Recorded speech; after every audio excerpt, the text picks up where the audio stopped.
Close your eyes. Imagine a note. Now, imagine the note between that note. Not quite here.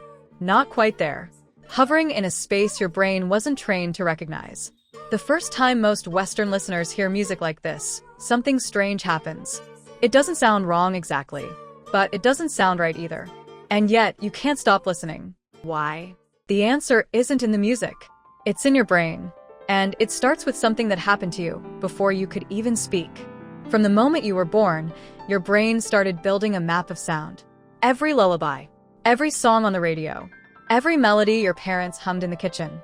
Without realizing it, your brain was absorbing a very specific system, the Western 12-tone scale. 12 notes, 12 precise intervals. A framework so deeply embedded in Western culture that it feels less like a system and more like reality itself. But here's the thing. It isn't reality.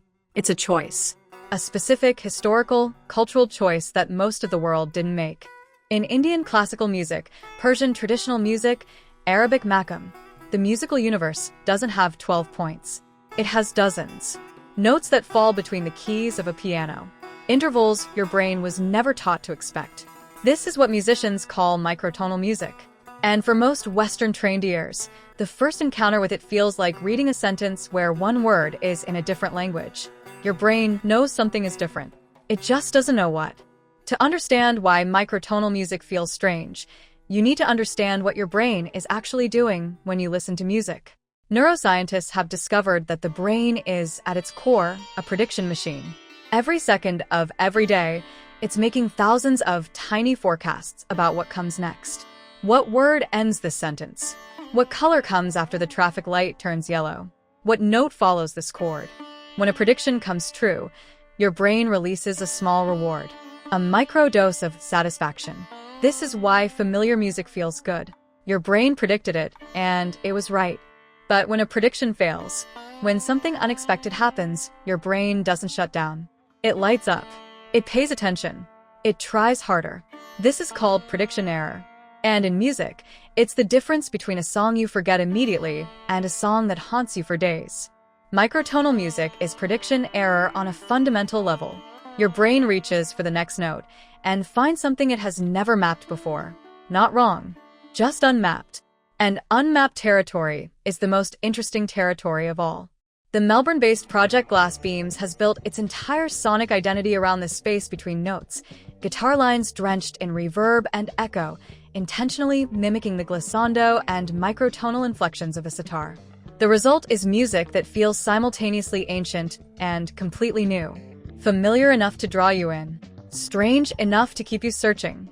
Their sound blends 70s Bollywood film scores with the contemporary textures of psych funk, a cultural collision that produces something neither Eastern nor Western, but something genuinely third. When you listen to a Glass Beams track, your prediction machine doesn't fail completely.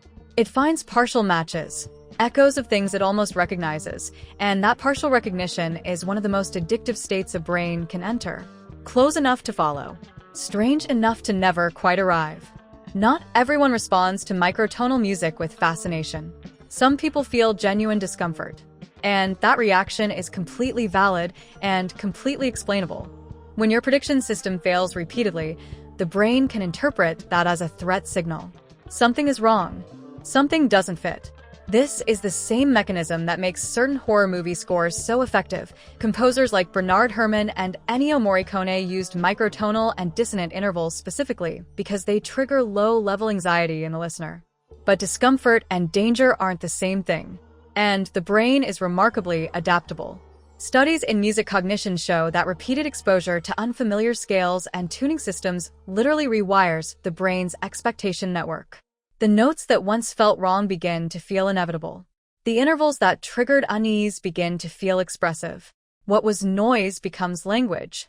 This is why musicians who grow up inside microtonal traditions, Indian classical players, Persian musicians, practitioners of Arabic Maqam, don't experience it as strange at all. For them, the Western 12-tone scale is what sounds limited, flat, like a painting with half the colors removed. Here's what's fascinating about this moment in music history. For the first time, Western listeners have easy access to centuries of microtonal tradition, Not as ethnomusicology, not as academic study, but as music that goes viral on TikTok and fills festival stages. Artists like Glass Beams are building massive global audiences, not despite their microtonal influences, but because of them. Because in a world where most music sounds exactly like the algorithm predicted, music that your brain can't fully predict feels like a revelation. The notes between the notes. The intervals you were never taught. The music your brain wasn't trained to hear. Maybe that's exactly why you can't stop listening. If your brain won't let you stop exploring music like this, subscribe to Why Music Works. Every video is a new answer to the question your brain keeps asking. Why does this make me feel something?